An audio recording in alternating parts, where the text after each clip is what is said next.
good way to start off the morning by inhaling inhaling something. Wasn't supposed to inhale that, apparently. Okay.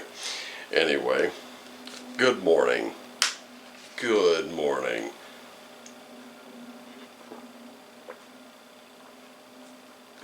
I hope this reading finds you well, because I have a heck of a story to tell you. Did you know that yesterday's video almost didn't happen?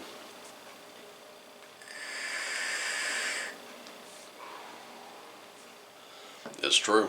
Yeah, I hate to even bring that kind of news to you, but it almost didn't happen. And it almost didn't happen because I got locked out of my computer. Isn't that funny? How I got locked out of my computer is the story of the century here. So I was watching a video on Odyssey when suddenly the entire screen went black and the audio started just glitching like a CD that was skipping. Couldn't believe it. So I shut the computer down. Had to do that hard shutdown where you hold down the button. Shut it down, gave it a couple minutes, and fired it back up, only to find that it was now asking for my entire password rather than just the PIN number I use. Ooh, not good.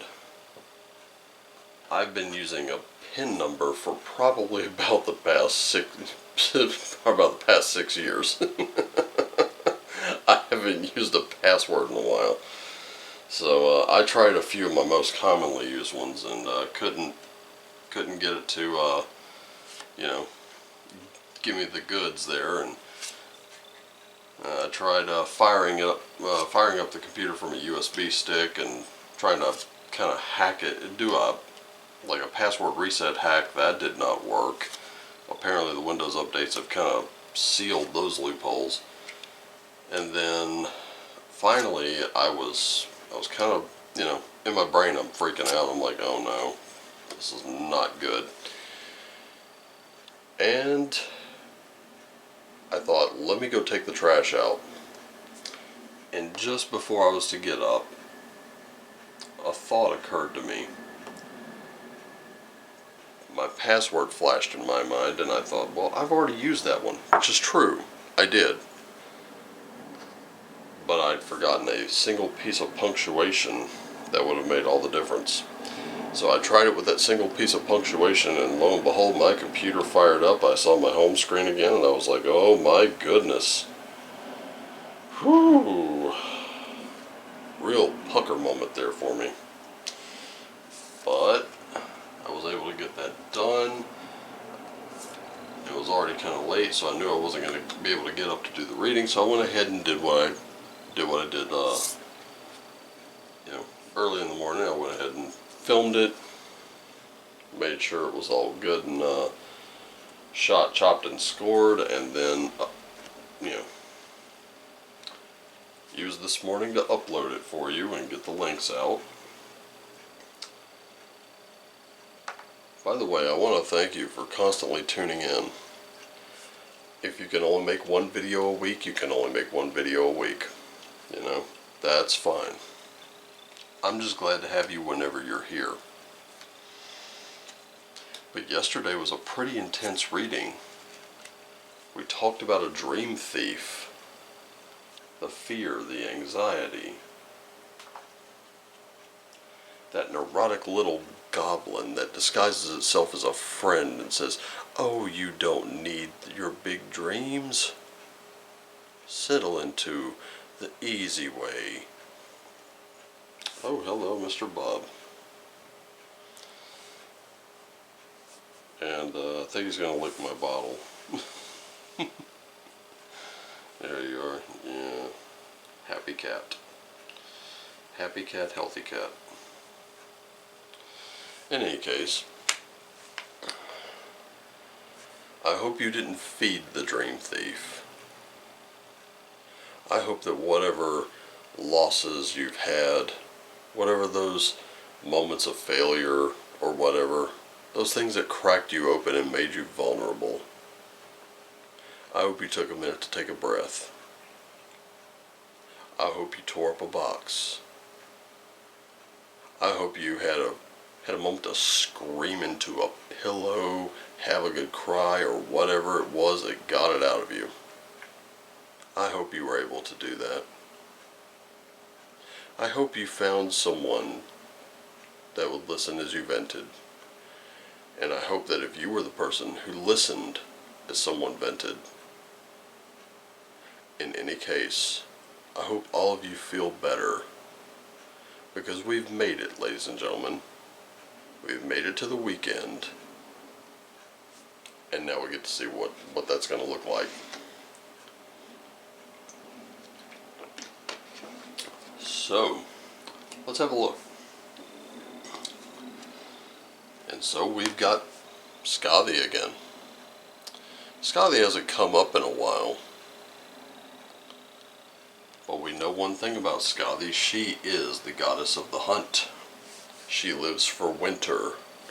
She loves the cold of the mountains. She loves the howling of her wolves. And she teaches us that when we compromise, and that's been something else that's come up, especially in yesterday's reading, that sort of compromise where we start on these polar extremes and we come to the middle. Each of us giving a little ground until we reach each other. And we're standing on common ground and we're building from there. But here's the thing. You cannot meet over here. You cannot meet over here. One group gives up entirely too much. You cannot ask that of someone. And that's what Scothy teaches us with her marriage to Njorthur. You cannot compromise who you are in order to gain very little.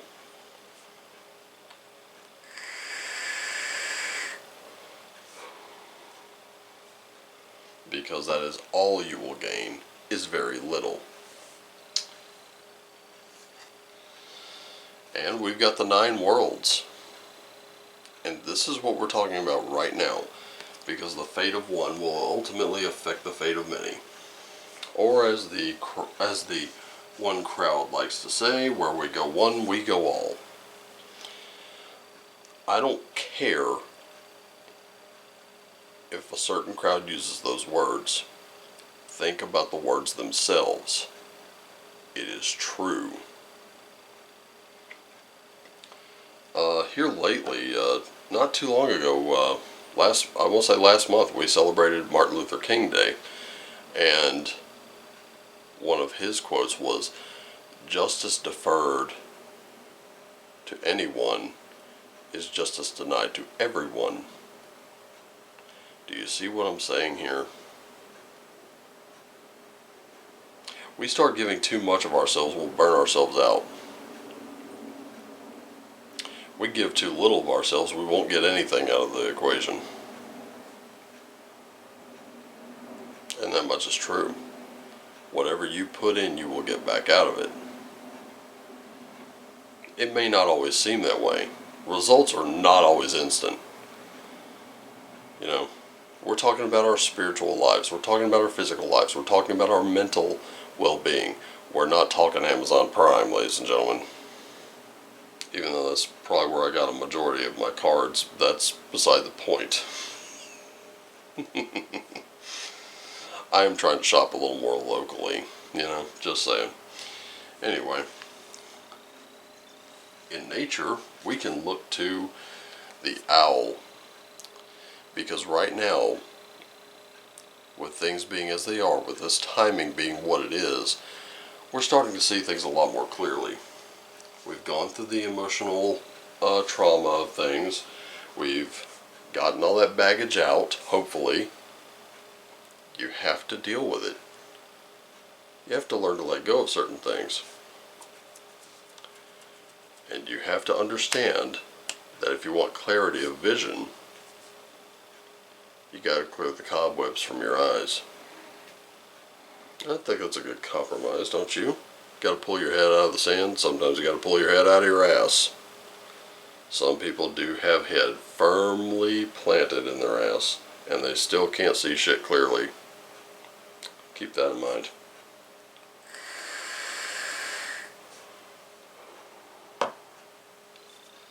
So let's talk about the mind. Because we got a 3 of Cups, obviously there's something to celebrate there. We have a 6 of Wands. Starting to think a little better, aren't you?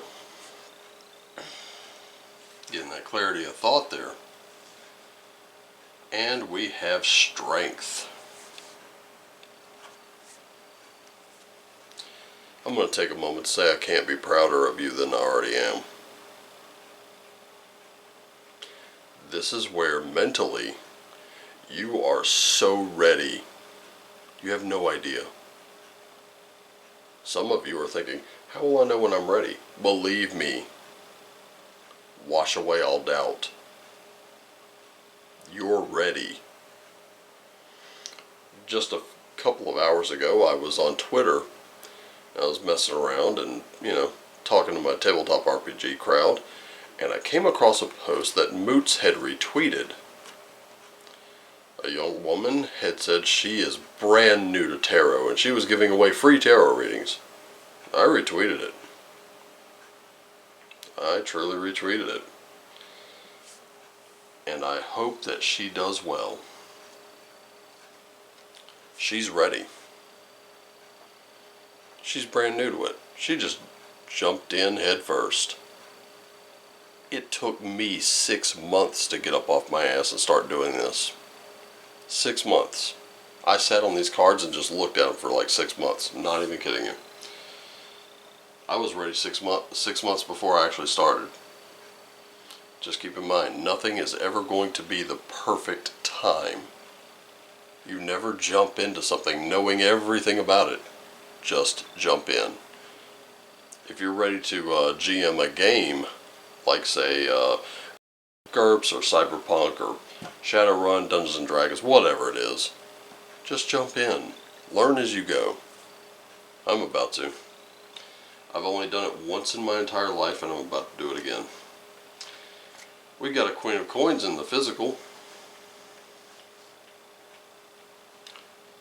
I'm seeing a lot of security here. We've got a Queen of Swords. Holy crap. Wow, if I get one more Queen, I'm going to straight up freak out. But we've got a 10 of Swords. Okay. Okay. I'm going to say that 10 of Swords, that looks like a bit of, well, this looks to me like a triumph over evil. This doesn't look like the who did you piss off Rasputin type of card. Normally that's what it symbolizes. But we've started with this 3 of Cups right here in the mind.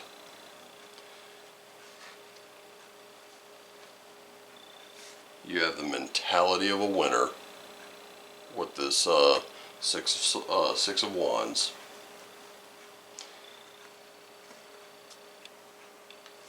And then you've got this mental strength right here. You and your lion looking around, knowing that you own it. You've got this. And we've got these 2 queens here. With the Queen of Coins, or Pentacles, whatever you like to call it. I mean, look at that. She is opulent, son. This is some serious, but, well, I don't know how the kids put it these days. I'm a little out of touch, and I'm not going to try. I'm not going to sit there and say, oh yeah, she's on fleek. I don't even know what the hell that means. But anyway. Yeah, she is. She is all about that opulence, man. She's got everything she had everything it took to accomplish her goals, to achieve her dreams, to get what she wanted. She also had the mind for it.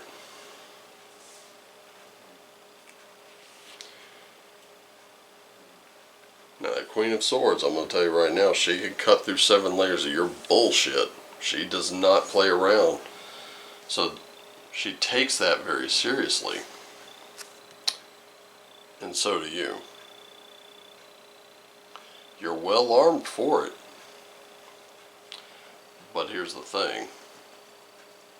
It's going to take that mental and physical assurance in order to truly triumph over what's trying to kill you.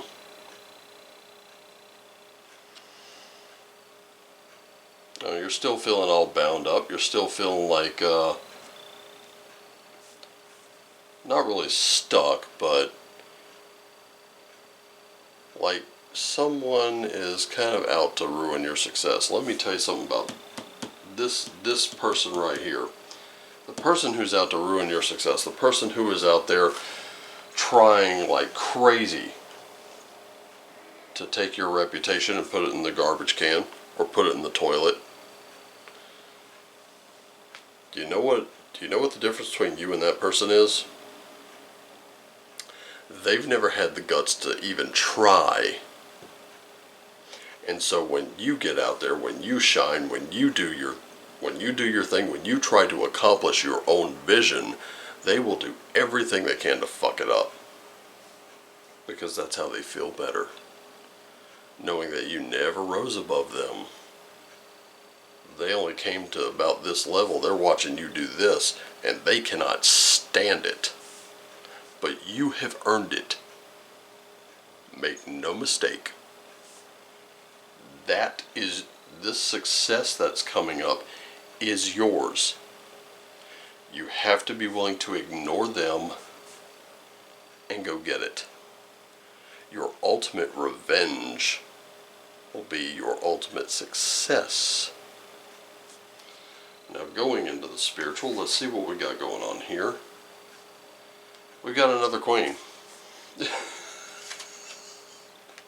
But this time we got a Queen of Cups. I mean, look at that face, ladies and gentlemen. If this is not someone who is happy, who is well adjusted, I don't know what is. We also have the Wheel of Fortune. Things are about to turn in your favor. Stay the course. Trust your own process. Let it happen. Keep at it. And then finally, we have a Four of Cups. This is where there's a little bit of doubt, a little bit of apathy here. But know that opportunity, spiritual opportunities are coming your way. You can seize upon them. And when you do, it makes everything so much easier. Try not to focus on what you don't have. Focus on what you do.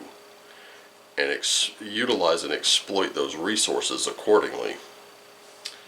Moving to the Lightworker's Oracle, we have Spiritual Decree.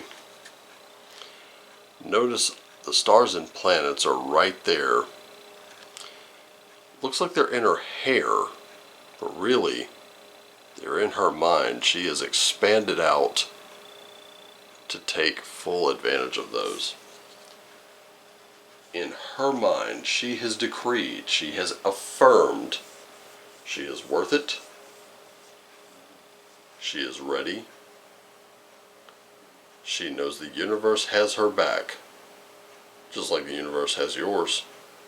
Follow her example. Also, we have Dark Night of the Soul. See, you kind of thought this was over, but it's really not. It's not. The thing is, you're going to have to face some harsh truths.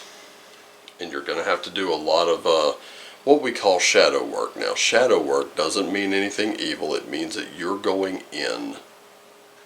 You're going into you. And you're being brutally honest with yourself. What are those behaviors that don't serve you? You already know. You know from yesterday's reading. And if you watched it, You already know coming into this one what we're talking about with that dark night of the soul. Dark night of the soul is hard. Believe one thing, I'm speaking from experience. I've had some that were literal dark nights, and I struggled with it. But the most important thing is what you're seeing right here in front of you. Actual proof that you can go through them and you will be okay. And finally, this. Oh my goodness, all day long. This. Hold your center. Ladies and gentlemen, the power of meditation is very, very strong. It does not fuck around. And if you want to screw around with it and find out just how powerful it is, try ignoring it for a while. It'll let you know you're not doing well. When you go back to it, you will do well, you will feel better, and you will come out clean on the other end. You have my word on that. Well, let's get down to the runes. We have Othala, we have Manas, and we have Fehu. Once again, look to your predecessors and ancestors. Obviously they did something right. Think of how many ancestors it took to get you here. I want you to take this moment right now. Take a sheet of paper. And I want you to just make dots. One dot at the bottom of the page and just write me. Then put 2 more dots. Mom and Dad. Then you're going to put 4 dots. You know, Grandma and Grandpa, Grandma and Grandpa.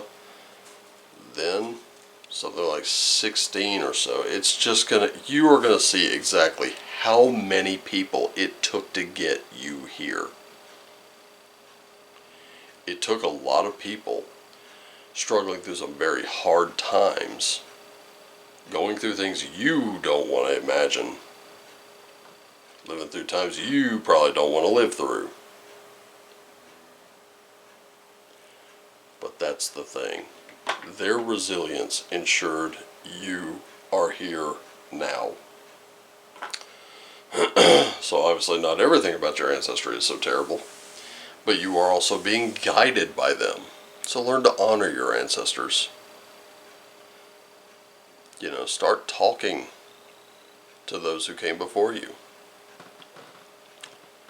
Try to get a sense of who they were, where they came from. There's something in there, in your ancestry, there is something for you to learn. Very valuable, very powerful lessons. Go to them. Take this weekend, try to go through your family tree. Alright, so Manas. This is where we're going to go a little bit, we're going to zoom in a little on this one. Because this is your humanity. This is intimacy. This is insight. Listen, when we're talking about compromise, we're talking about coming together. We're talking about coming together very closely. We're talking about shaking hands. We're talking about smiling at each other. We're talking about looking each other in the eye. We're talking about making connections with people. Ladies and gentlemen, nothing in the world is like the connection from one person to another. It's that simple. But you need to develop your insight a little bit. Learn how to read people.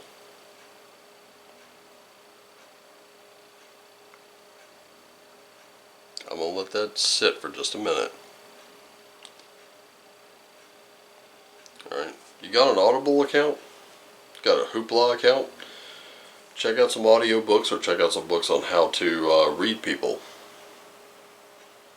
Believe one thing. You'll be taking it back to the days of your ancestors before all this technology you see around you started kind of mucking things up and putting us in little bubbles. But finally, the outcome. Fehu. We all know what that means. That wealth, that abundance. That's what we're after, isn't it? Wealth and abundance does not necessarily have to mean money. It can mean what you know, what you find out. You can share that with others, and it costs you absolutely nothing but a few moments of your time. So think about that. Because summing up, it's very simple. Your clarity of vision, your ability to reach across, your ability to reach out and actually act as a human being, you're ready for it. Come to grips with not everyone will be on board. Come to grips with not everyone will accept you. Just continue being you. Don't compromise it because someone else is uncomfortable. If anything, you should probably be a little more comfortable with being uncomfortable. Right?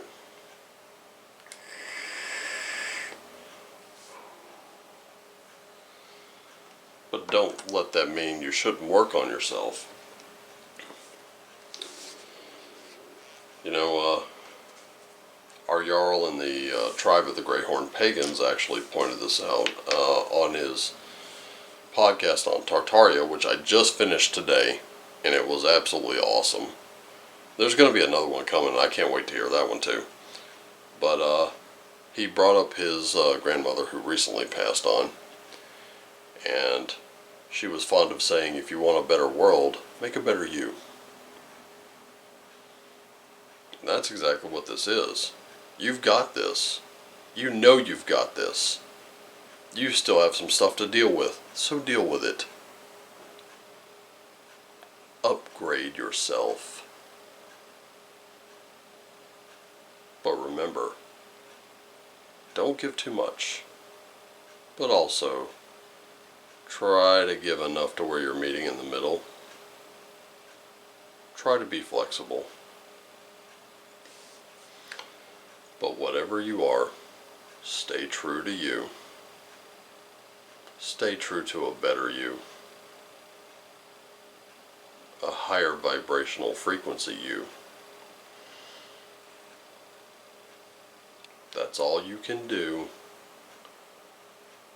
and watch everything else fall into place.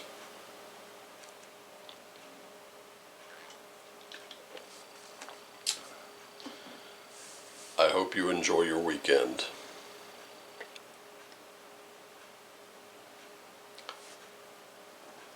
Honestly, this probably isn't as painful as it sounds. And that will help you overcome all those people that want to bring you down. Don't let them get you down. Don't dim because someone else needs to wear a pair of shades occasionally. Don't ever apologize for being you. Just work on you. Always improve on you. Improve yourself and develop yourself in all those ways that you can. And just remember, if nothing else, I still love you. I do. I probably don't say it enough, but I do. Just remember, take care of yourselves and each other. Do what lights you up at every opportunity. And as always, my friends, neighbors, family, acquaintances, shine on.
so I'm going to include a little post-credit scene because I completely forgot to talk about this. There is a link.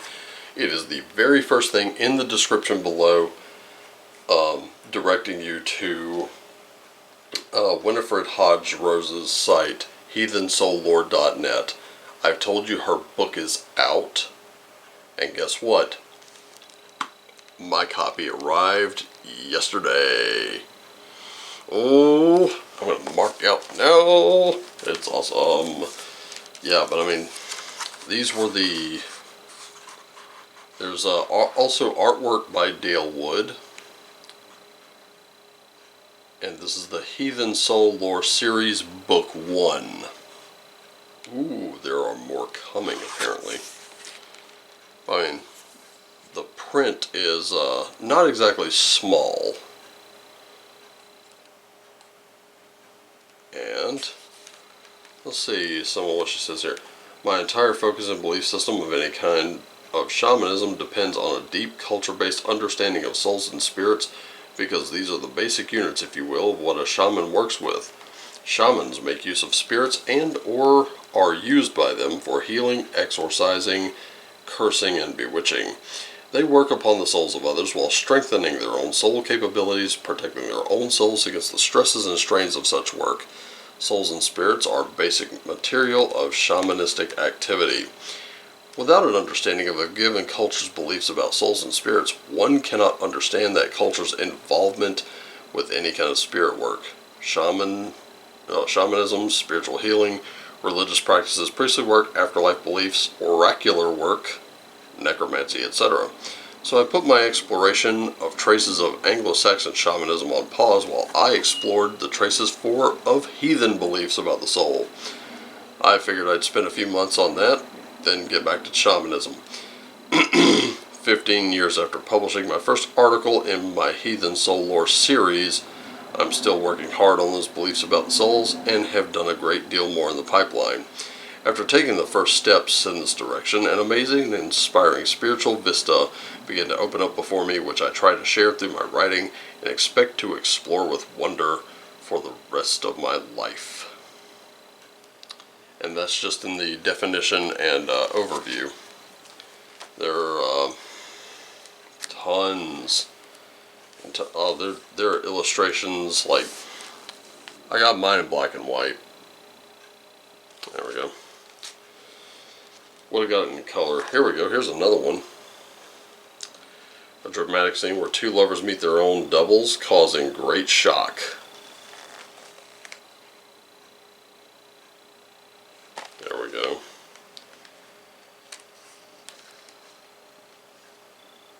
There is plenty of stuff in here.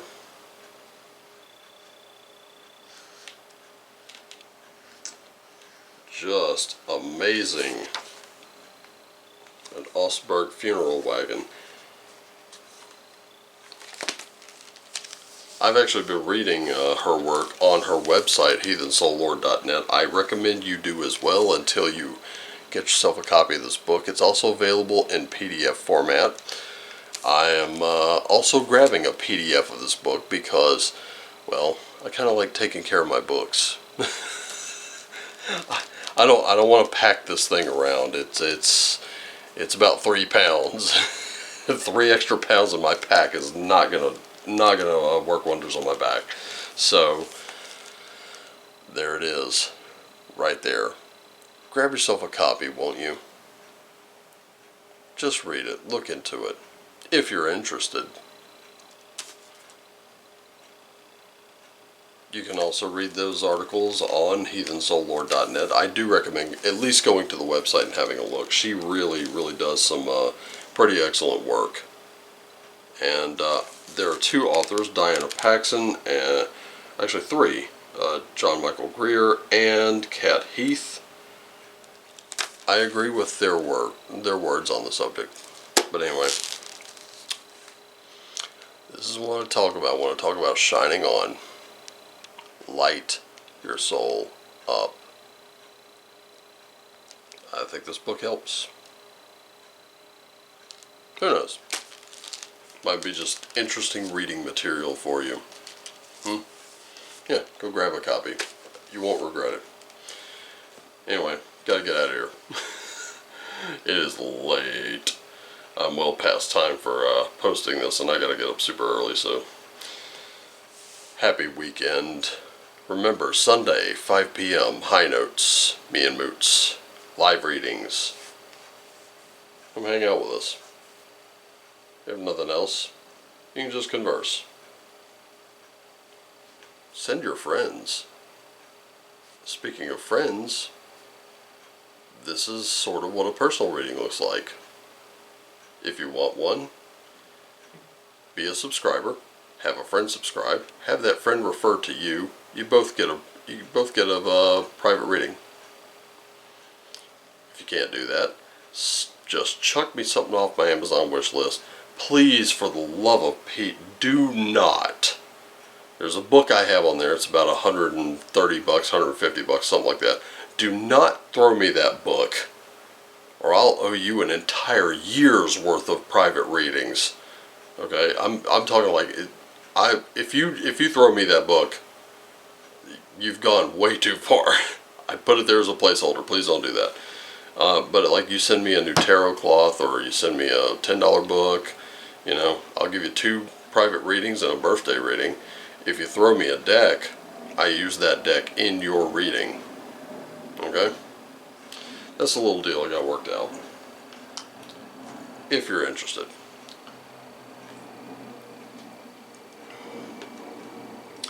But anyway, gotta get out of here. Alright, go on. Get. Tell you what, do yourself a favor. Rather than buy me something, go buy yourself a copy of this book. You won't regret it.